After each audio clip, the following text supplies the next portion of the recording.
Hi, I'm Dr. Hackie Reitman. We're continuing our conversation with Dr. Michael Alessandri, who, in addition to being a professor at the University of Miami for about 20 years and the head of CARD, the Center for Autism and Related Disabilities at the University of Miami and Nova Southeastern University, he's also the chairman of the upcoming Autism Innovations and Global Impact Conference hosted by the L's for Autism. And that's barely the tip of the iceberg. Welcome back, Michael. Thank you. What do you see as the biggest challenge facing CARD? We have so many. That's a great question. And right in the middle of the legislative session, you asked me that. So, I mean, obviously funding is a major concern, and not funding just to have more money, but funding to serve just the sheer numbers of people that are coming to us every year. Give us an idea of some of the numbers. We have 11,000 clients, current active clients, from diagnosis through someone in their 80s, for example. We probably have one or two clients upward of 80 plus. We get about 1,000 new clients per year. And we really don't get consistent funding increase every year. So we're having to serve, significantly more people every year, pretty much at the same funding level. So it forces us to be more creative in how we deliver services, and it forces us to think more strategically about how to prioritize services and assess needs. Do you find yourself inadvertently discriminating against adults? Actually, I think we've done fairly well with adults. So the concern that I have is I'm less concerned about those that are newly diagnosed. I think they get pretty good support from us, and I think adults actually get pretty good support from us. In the last 4 or 5 years, we've really ramped up with our adult service programs, our social programs. We've had some endowed gifts that have helped us. We have some grants related to entrepreneurship. So we've done a little bit more, I think, than we thought we could. The folks in the middle really concern me, the school-aged kids that are kind of in their routine, in school, probably okay, doing relatively, okay, but not necessarily getting the best that we know is out there. And I think I worry about the kids in the middle, from early elementary to the teenage years. I think for our service provision, we do pretty well early on and pretty well later on. And I think we do okay in the middle, but I worry that they don't get enough of our attention because, adult services take considerable amount of time and energy and money. And early intervention, early diagnosis takes a lot of our attention as well. So I would say, 10 years ago, we really weren't as focused on adults as we should have been. Certainly, I mean, we all knew kids were going to grow up. We all knew this wave of adults was coming, but there weren't really any clear paradigms for how to, create a world or create a service delivery system that would really support adults very well. So we had to discover that, and in some ways, I think we're kind of leading the way now, at least in Florida. I think we have innovative programs for job development or job training. We have innovative programs for social skills. We have innovative programs for entrepreneurship, thanks to a partnership with the Rising Tide Car Wash founders. They've worked with us on a really important initiative where we have a 3-year grant from a private family foundation. We're traveling the world, educating people about how to create businesses that emphasize autism as an advantage, as a key competitive advantage. And now we're building an online course. The partnership with Rising Tide has been tremendous because we've been able to take, our vision for employment, which, in this case is about teaching people that they can be entrepreneurs on their own. Now, there's some risk with that, right? Entrepreneurship's not easy. It can cost you, money and blood, sweat, and tears. But we do think that we want parents and family members and people with autism to understand that they don't have to wait for something to come to them. They don't have to wait for society to change. They can change it on their own. They have the power to do that. They have the skills, they have the talent, they have the vision. They just need a little bit of the business know-how to kind of get going. And so we're hoping that it won't be for everyone, certainly, but we're hoping that some people will be inspired to kind of set forth on this entrepreneurship vision with the passion that we know that they have. That's great. When we interviewed Tom Derry. Oh, you did? Yeah, and it was. Okay. I didn't see that one. I was telling him that I was giving a workshop at FAU. We had a couple of hundred people there, and I was showing an example of Rising Tide Car Wash, which to me was exciting on a number of different ways because it's an entrepreneurial model that can work, where you can bring in people who don't have autism, say, look, here's a way for you to make a lot of money. These people like doing this, and they can be very good and so forth.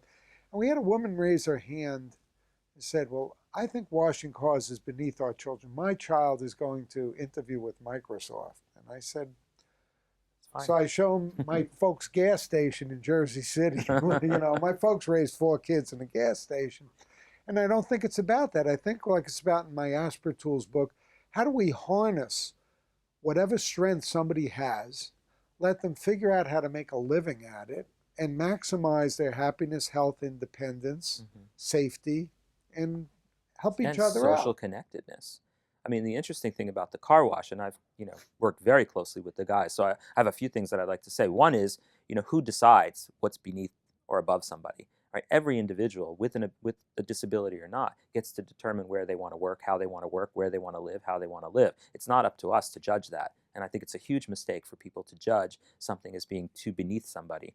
That job is, it could be a final job for someone, and that could be absolutely brilliant, or it could be a stepping stone to some other job once they have learned some fundamental job skills. But I can tell you in the car wash, those young adults with autism that are working there are not only earning a wage for the first time in many cases, they have created social relationships with people in their workplace that they never had before.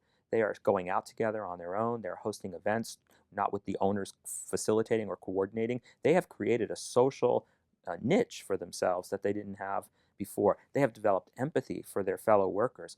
People are, guys are volunteering to go and pick someone up who might have to take 2 or 3 buses in order to get there. They would never have done that before in some cases. So, I just think we have to look at the job as not an endpoint. The job is, a conduit through which so many other things can happen socially, emotionally, behaviorally.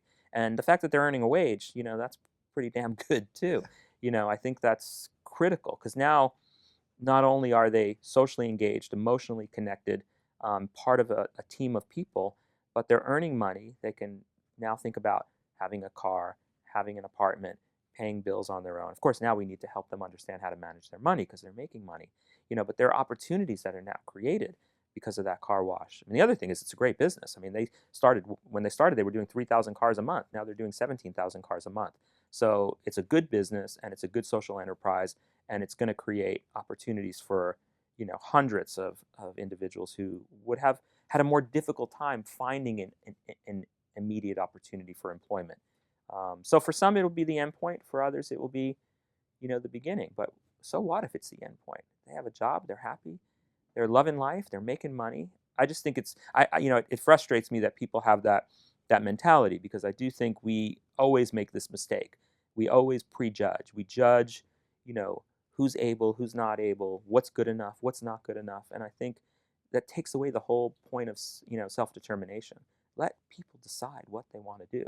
And if they're happy doing it, be happy for them. I think we're just so, it's part of that arrogance I think we just generally have as a society and as people and sometimes as professionals. A very interesting and profound viewpoint, and it's all true, everything you said. And we tend to want to dictate. You should like this, and here, like, I didn't know all those years that my daughter's, all her senses were hyper. Who knew? And you say, oh, you're going to like this. You're going to like the fireworks. Right.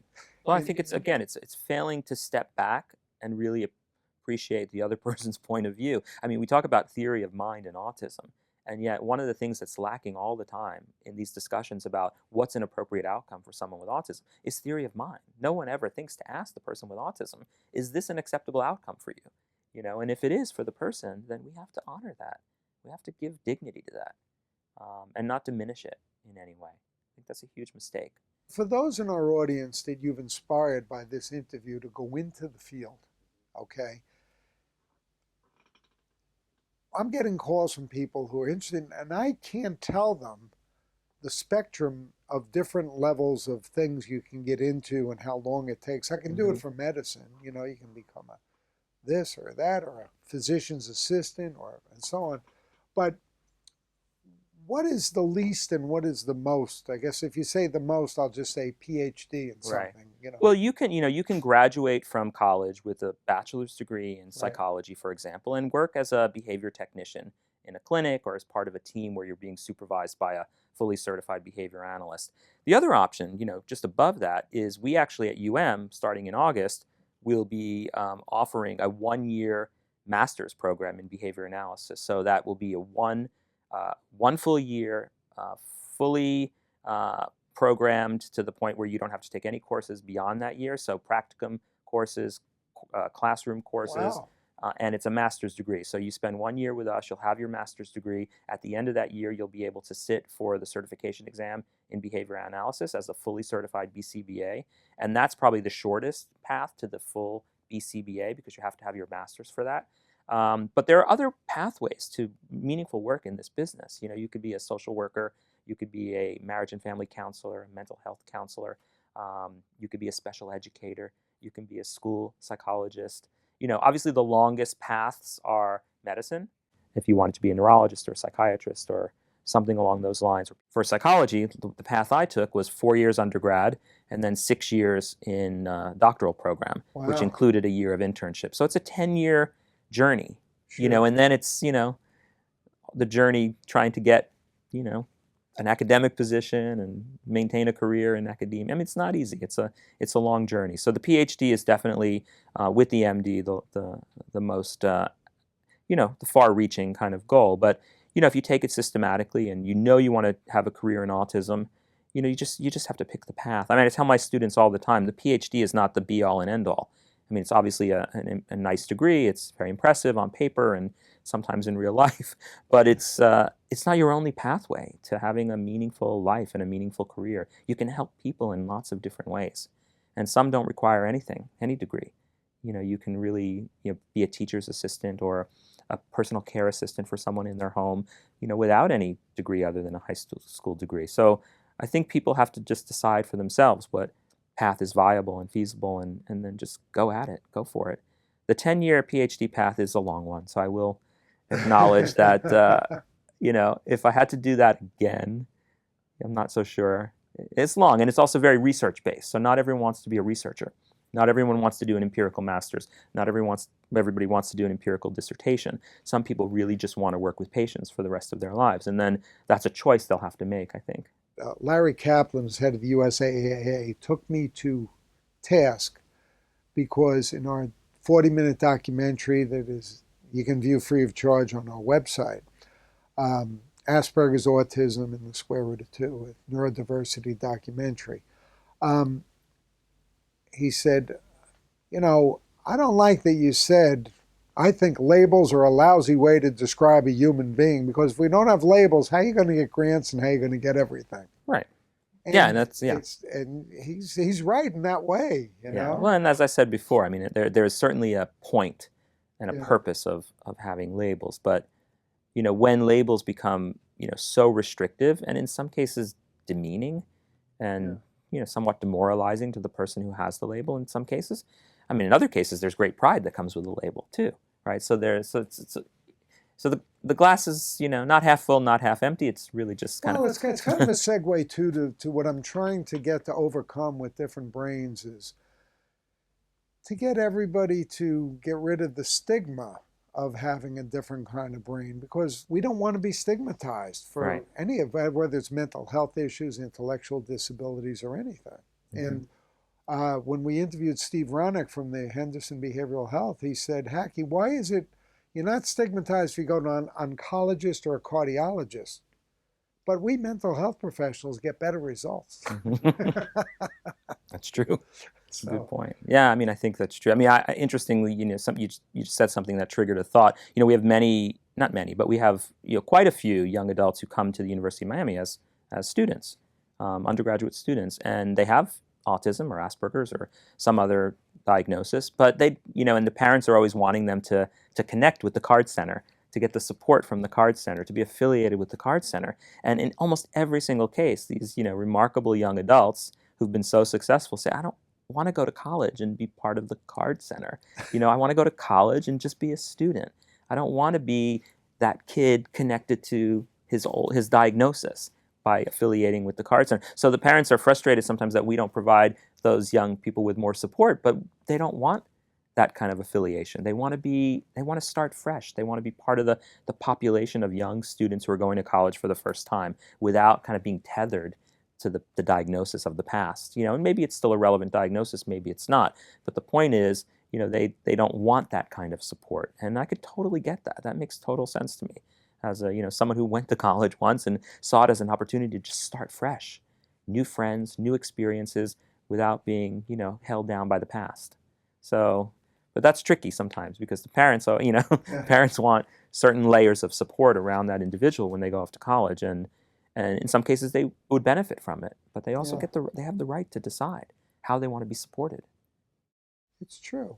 We're seeing that kind of thing also to a lesser extent, I would say, at the Boys and Girls Clubs of Broward County, which I'm a past chairman. We serve 12,000 kids, and we're very proud we have a 90% high school graduation rate and everything. But a big thing is when they go off to college is not having the support system there. Mm-hmm. And you want to do it, but it's like they want to go off and get a fresh start, right. Wherever it may be.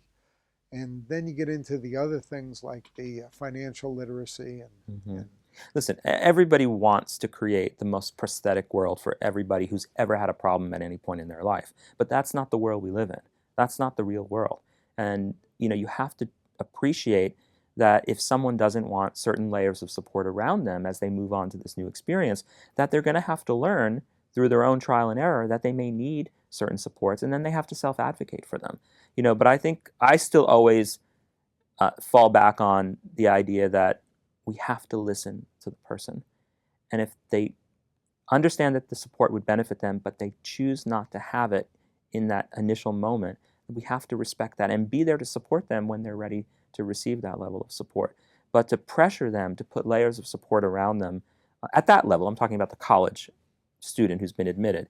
Obviously, there are other kinds of individuals along the way who might need someone to maybe impose a little bit more support for their own well-being. But in that case, I think we have to be more respectful. They've made it this far. They've been admitted to a high top 50 university. They've lived with their autism their entire lives, so they understand, what it is that they're living with, what it is that they need, what it is that they might benefit from, and we have to respect their choice.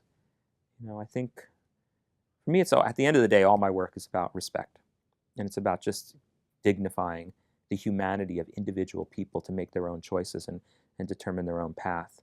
We all have the best interests, professionals, parents, everybody, but those best interests can become damaging if they are in direct contrast to the will of the individual themselves. So we have to learn our place as they move through life. And that's hard to do when you've been really involved from the beginning. It's hard to step back and say, let the little bird fly. It's really difficult for all of us, professionals too. I have a deep sense of commitment to so many of my clients that I've been serving for 20 years that I want to protect them. But you have to also learn when it's time to just step back and be there to catch them should they need it. So. When I was fortunate enough to give a webinar for the AANE, it went to, I think, like 8 countries and 36 states. And I was very surprised when it was like an interactive thing, how many of the individuals on there were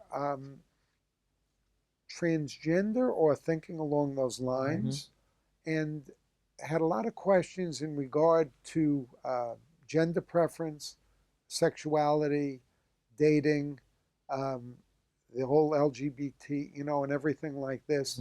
And what has been your observations and experience in that realm?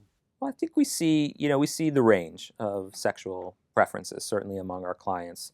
And I think that the journey is not necessarily harder or easier for a person with autism who discovers that they're gay, lesbian, bisexual, transgender. It's the same journey. I think, I think what's challenging is that there are not clear role models.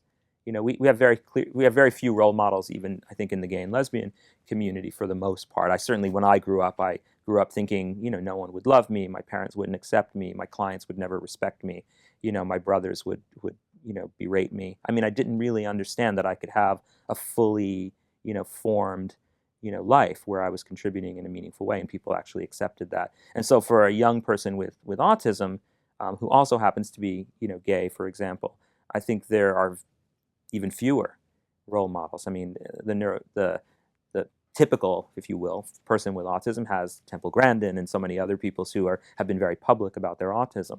But when you think about being autistic and also being gay, lesbian, bisexual, or transgender, I think we need people to speak up about that as well. I know from my own experience, had there been a person, a role model that I could look to that had a viable life, it would have been a great help to me along the way.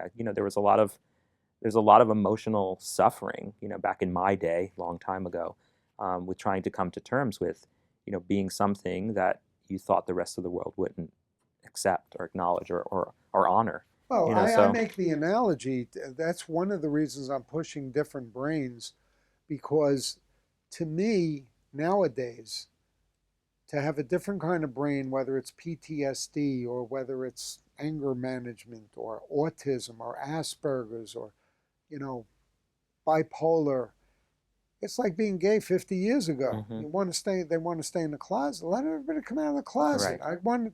You can't pretend that it's wired like, somebody else's. It's I think wired that's the way right. it's wired. Right. And as my daughter said, every brain is like a snowflake, and Mhm. no two are alike. So true.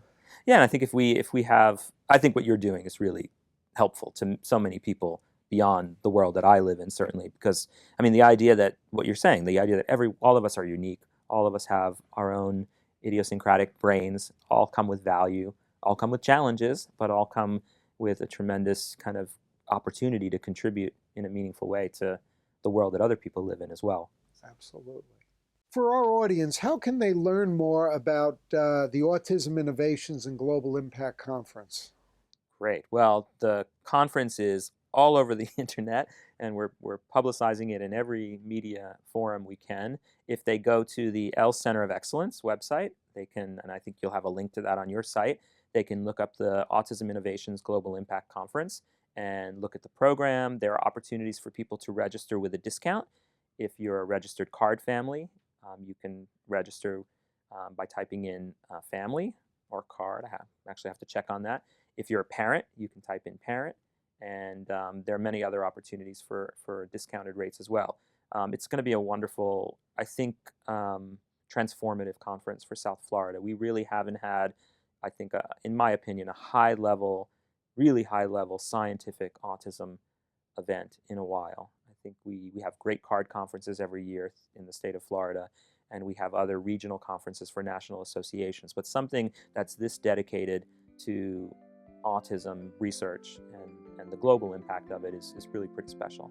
Michael, it's been a pleasure speaking with you. We've been speaking with Dr. Michael Alessandri, the head of CARD, the Center for Autism and Related Disabilities at the University of Miami and Nova Southeastern University, and the chairperson for the April 28th and 29th Global Impact Conference that the ELS Foundation is having in Jupiter, Florida. Michael, thanks so much. It's been a pleasure. Keep up the great work. Thank you. Privileged to be here.